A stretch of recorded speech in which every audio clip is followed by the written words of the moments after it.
Testing of Hyundai HGN16 air circuit breaker.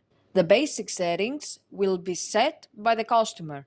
For testing, we add a 220-volt AC power supply.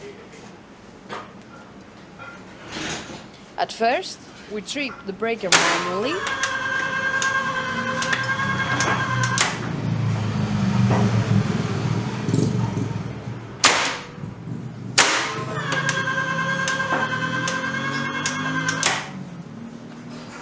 Then we trip the breaker with the help of the UVT. Next, we perform a short time delay test and the breaker trips almost instantly.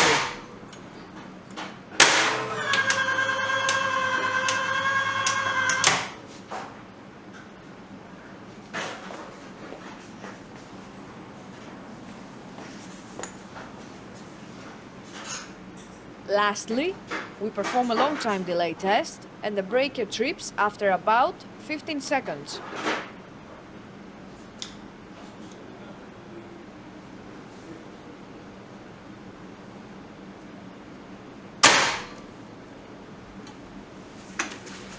It is now clear that the breaker is working successfully and is ready to be delivered to the customer.